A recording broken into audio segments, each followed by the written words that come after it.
carrière qui a duré plus de 5 ans. Après la mort de celui-ci, Etou Ndjingue décide tout simplement d'arrêter la musique. Il décide de cogiter, il décide de réfléchir. Et c'est après 26 ans qu'il décide de revenir dans la musique avec un nouveau single empreint d'une sensation assez particulière, empreint d'une originalité telle qu'on a connue aux côtés de son petit frère dans les années 90, parce que lui, il a commencé la musique bien avant, dans les années 70. Celui qui est doté d'un thème vocal assez particulier, aux côtés de son frère, ils ont influencé pas mal de générations d'artistes musiciens. Et dans un contexte où le Bikoussi traditionnel a le vent en poupe, Etou Ndjingue nous offre aujourd'hui un Bikoussi original tel qu'on l'a connu dans ses débuts. Alors qu'est-ce qu'on peut tout simplement dire de l'artiste? Que le maître a repris le micro pour donner la leçon ou encore pour servir de modèle à la nouvelle génération d'artistes musiciens du Bikoussi. Etou Ndjingue est l'artiste, votre artiste du jour, l'artiste de votre émission Tous en scène. Etou Ndjingue, bienvenue à votre émission, à notre émission Tous en scène. Merci. Bonsoir Etou Ndjingue. Bonsoir. Comment vous vous sentez? Je me sens très bien. Depuis que tu es arrivé là... Oh, depuis que je suis arrivé avec Oguna, moi je me sens bien. Moi je ne crains plus rien. Je ne regarde plus le derrière. Je vais en avant. En avant seulement. Et là tu n'es pas venu les mains bras ballants. Tu es venu avec un cadeau. Ouais. Mais alors un cadeau musical. Si on allait écouter d'abord L'eau qui sort du mur et après on reviendra commenter. Alors, mesdames et messieurs, L'eau sort du mur. L'artiste s'appelle Etou Ndjingue. Écoutons la chanson qui arrive chez vous, mesdames et messieurs. C'est cette chanson que nous allons vous proposer tout au long de ce mois et ça sera notre, d'ailleurs, notre joker parce qu'il fait son combat. Et quand on fait son combat, on doit accueillir comme ceci.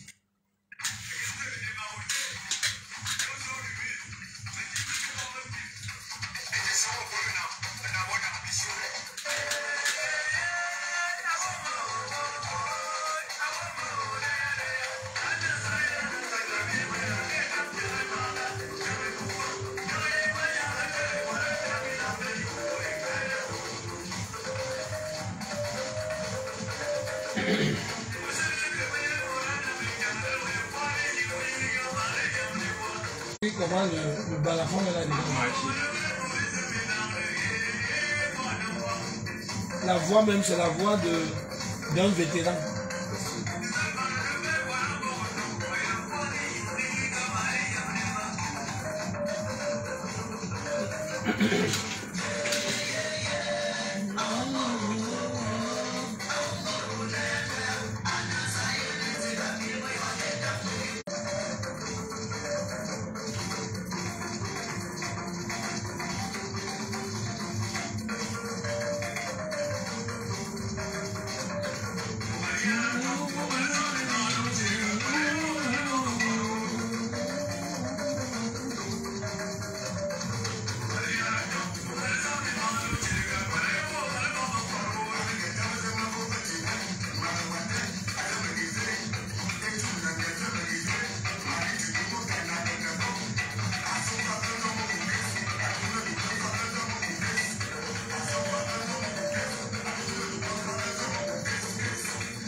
Il s'appelle Etundi Zenge qui nous propose. Il s'appelle Etundi Zenge, il nous propose le titre L'eau sort du mur. Alors, il est notre invité. Tout à l'heure, on a dit que le maître a repris le micro pour donner des leçons, encore pour servir des modèles. On a la preuve avec ce Bikoussi aujourd'hui, parce que la nouvelle génération de Bikoussi traditionnelle, je crois qu'ils doivent écouter encore cette magnifique musique de Etundi Zenge, parce que c'est du top. Parce que c'est l'originalité. C'est l'originalité. On a l'impression que ceux de la nouvelle génération ont plutôt imité. Voilà, là, il nous plonge un peu dans le Bikoussi traditionnel, comme ça se jouait avec le balafon. Alors, bien sûr, les camps. On appelle ça un camp. Les camps. Oui, avec les balafons. Le vrai Bikoussi est camp. Alors, traditionnel. L'eau sort du mur. Mais l'eau sort du mur. Quand tu fais 25 à 26 ans, tu ne joues plus de musique. Tu ne penses même pas à ça. Tu n'es plus toi là-bas. Oui. Ce n'est plus ton problème là-bas. Subitement, je dis que je suis dans l'eau, non? Oui. Quand je ressors, ça donne l'eau dans tous les deux. Ça sort du mur. Oui, et ça sort l'eau. Chance que vous ne vous êtes pas noyé. Vous êtes pas noyé là-bas. J'étais en bas. Ah. C'est quand je sors alors que je montre aux gens que je ne suis pas en bas. Je suis en haut. C'est un miracle. Hein? Bien sûr, c'est comme Jésus. Alors, nous, on va essayer un peu de comprendre un peu. Là, tu viens avec ton nouveau projet, ton tout premier projet. Et sur ton tout premier projet après plus de 50 ans dans la musique. Bien sûr. Alors, comment est-ce que ta carrière a commencé vers les années 70? Si on peut partager un peu... Je me dis que je suis allé d'abord au Sénégal sans pour de Bambayo. Oui. Je suis quitté au Maroc. Arrivé au collège noir, on faisait de la musique à partir de la classe de 6e. Moi, je partais là-bas, étant déjà à la classe de 5e. Je suis entré avec les Kamgajil. Oui, les Kamga. Les bon. C'est un instrumentiste, hein? Bien sûr. Oui. Les Achilles, les Barabas. Bon, j'ai commencé à me questionner par rapport à la musique. Parce que s'il faut dire, en entrant dans le groupe des groupes là, scolaires de musiciens. Bien sûr, avec les grands. Oui. Et moi, j'ai pris la musique. À l'époque, Banayo était considéré comme la fièvre des... Lui, c'était le fièvre des musiciens, des footballeurs, tout le monde. Des stars, un peu. Des stars. Bon. Quand moi, je suis là, mon père me dit que puisque mon père même jouait la musique. Oui. Ça sort du sang. C'est dans le naturel. C'est le sang, c'est inné. Le père me dit que ça, c'est le bandit. Il dit, quand toi-même tu jouais, pourquoi tu me dis d'arrêter? Donc, à son époque, il n'était pas bandit, c'est à ton époque. Non, c'est à mon époque que je trouve que non, si parce que je suis petit. Oui. J'ai arrêté. Bon, dans les années 76. Oui. Comme mon petit femme Zembé était... T'as suivi aussi, hein? Mais comment? Il t'a suivi dans la musique. Dans la musique, parce que on a commencé à jouer. Tu venais d'avoir le... Nous-mêmes, on fabriquait on venait d'injecter un peu la musique en toi. Oui. Et tu amènes ton petit frère. J'ai dit à mon petit frère que, bon, comme toi, tu es rapide là, il faut qu'on commence à faire ça. Il commence à jouer les balafons, le tam-tam. Bon, on a commencé à faire un peu là. Au village, on avait un groupe de merengue. Lui, à l'époque, ça chauffait. Ça chauffait. Bon, après, dans les années 84, je me dis que, comme il faisait football d'abord. Il joue au foot? Il joue au foot, il était Maradona. En 78, je l'ai inscrit à Canon de Yaoundé. Parce que j'étais parmi les membres. Influent du Canon. J'avais ma carte de 25 000. Autant. Autant. Bon, je l'amène dans le... Vers les années 1978. 78. Oui. Voilà pourquoi on lui son nom Maradona. Parce que Maradona, c'était dans les 78. Oui. Qu'il a fait ce qu'il avait fait. Bon. Il jouait au football comme tu n'as pas dit. Bon. Il a fait là le football pendant presque 10 ans. Il a arrêté. Je dis quand tu arrêtes, mais la musique c'est bon. Il faut qu'on continue. Je dis quoi? Il dit qu'il faut continuer la musique. La thème musicale. Oui. On a commencé. Il a fait 4 ans jusqu'à 90. C'est là que moi-même j'ai lui lancé de faire sa maquette. La maquette, première maquette, qui a le premier album, le Standing Finger, de Domingo. Nous sommes en quelle année là? En 91. 91. Oui. Il devait sortir en 91. Il y a eu un petit problème avec son producteur. Son producteur, oui. Bon, il a qui s'appelait à l'époque Ndongo. Oui. Il prend alors en 92 passé avec Katino.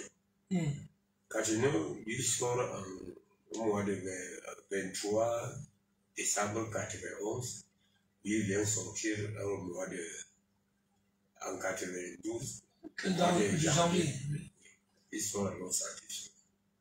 Et là, vous travaillez ensemble? Oui, on était toujours ensemble. J'étais comme son manager.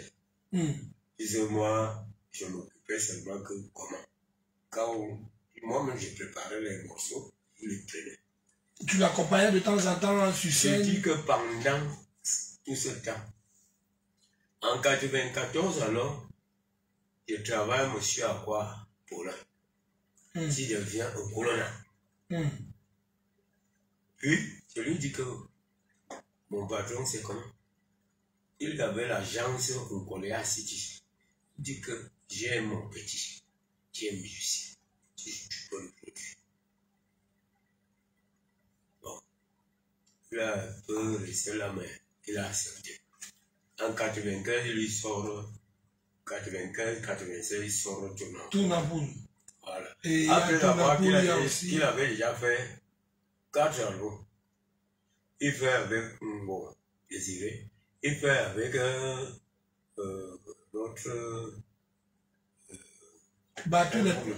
Celui qui était à Vouradana. Il fait avec. Celui qui avait produit Barascous aussi. Non, c'était le Barzois qui travaillait à la brasserie ici. Ok. Donc tous les autres albums qu'il a eu à faire, ça ne marchait pas. Ça marchait un peu, bon. C'était pas... Quand il a créé alors le Colonna. Quand Colonna produit maintenant l'album où figure le titre... Il sortait de Double. La dernière fois, il avait sorti 2 albums. Double. Oui, 16 titres. Avant de mourir. C'est là qu'il part alors en 97. Et là, vous êtes, je rappelle aux auditeurs que vous êtes toujours dans l'ombre de votre petit frère. Oui. Dans l'ombre parce que vous laissez votre carrière, vous accompagnez toujours votre petit frère. Vous écrivez ses chansons. Je suis un entrepreneur. Oui. En bâtiment. Je dois lui soutenir. Quand il meurt alors, en 98, oui. Je reste sortir les derniers. Là où j'ai mis quand même mon morceau là-bas, avec le titre et tous les éléments. Dans son album? Oui, avec le reste des titres, il avait 3 titres là, j'ai mis, ça faisait 4. Vous avez complété pour que ça puisse faire 4 c'est Colonna toujours qui sort. Qui produit. Donc, Colonna produit maintenant il prend les autres, les Katino, les Zélé, les disques solo. Beaucoup même d'artistes. Là, j'arrête. Tu arrêtes en 98. En 98 parce que on sent que vous ne pouvez pas continuer parce que vous venez de perdre un être cher. Je n'avais même plus la force. Tu veux plus parler de la musique, tu veux plus entendre parler de la musique. Et votre carrière tombe en berne. Dans l'eau. Et pendant toute cette année-là, tu ne chantais pas, vous ne chantez pas. Je faisais les titres, je chantais avec comme les femmes chantent au village. Comme les contes, on fait des contes, les petits contes, ouais, on s'amuse un peu. On s'amuse. Parce que là, tu viens d'avoir un coup, ton petit frère que tu accompagnais, il vient de décéder, et là, tu comptais au moins faire carrière ensemble, et tu vois... J'étais sûr que si ce n'était pas ça, on continuait ce que peut-être aujourd'hui. on allait être. Alors, mais pendant cette absence, on peut parler de près de 26 ans d'absence. Qu'est-ce qu'on faisait pendant ces 26 ans-là? Qu'est-ce que tu faisais? Oui, je faisais mon bâtiment. Oubliez la chanson. Je n'oubliais pas.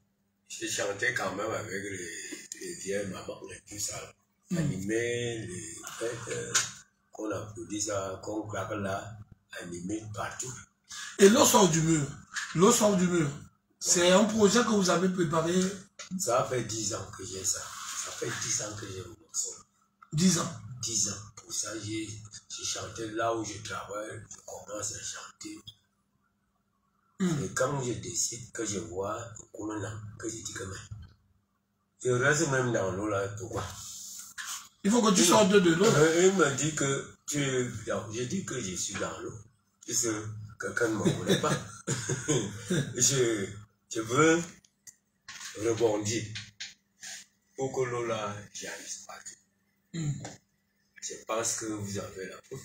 Alors, la preuve, on va vous proposer encore ce titre, L'eau sort du mur de la titre Tundi Dengue, le grand frère de l'autre père son âme, le grand frère de Femme Zégué père son âme. Et lui, il revient après 26 ans d'absence sur la scène musicale. Il revient avec ce chef-d'œuvre qu'on va proposer et qui est en rotation d'ailleurs sur Radio Santo, sur 90.5 FM. Écoute le titre qui arrive chez toi. L'eau sort du mur et tout Ndjenge sort du mur, sort de l'eau. Enfin, il retrouve d'ailleurs le monde du showbiz et il vous a apporté ceci.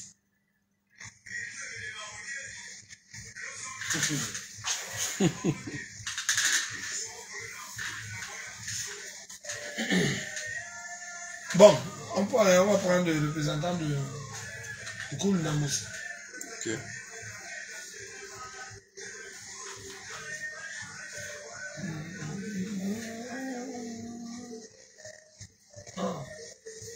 Cop.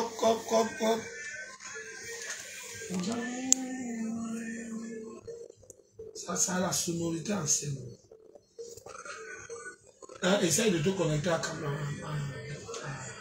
Il a changé l'adresse. Il a changé.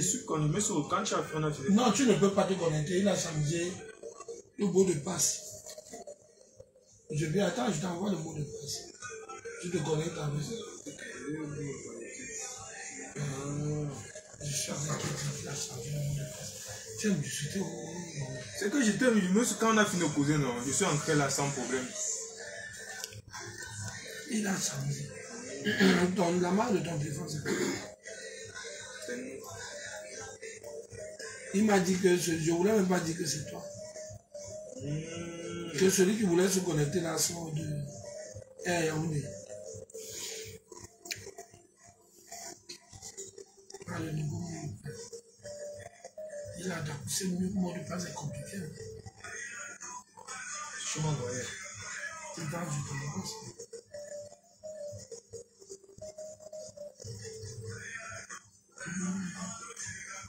C'est la chanson, c'est original. Les gens ne pensent plus jouer comme ça. Avec les médias et tout ça.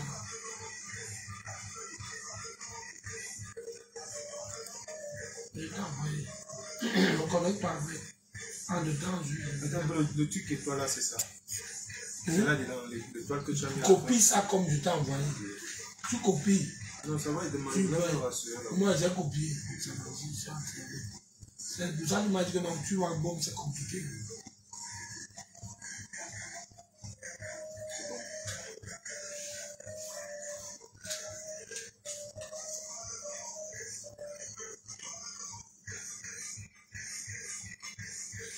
Faut qu'il accepte. Je vois, c'est où il est déjà en train de parler.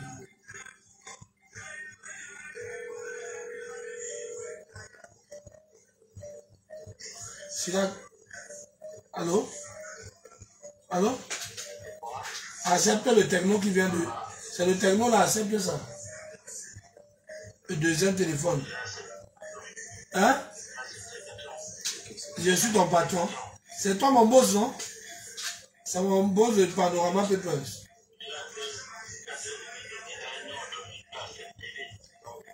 Arrête ton show, boum. Arrête ton show. On doit arranger le problème du direct.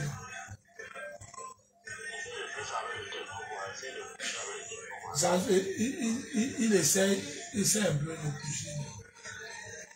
Même avec ça ne se couche qu'avec le iPhone. Il laisse. Non, je suis en train d'expliquer à mon collaborateur. Même le iPhone, ça ne se couche pas. Hein? Mais tu m'as dit que ça se couchait. Ça ne se couche pas toujours. Gentleman, je pense que je vais chercher le problème que tu as eu à poser là-bas. Bon, je suis en direct là, je te reviens, boss.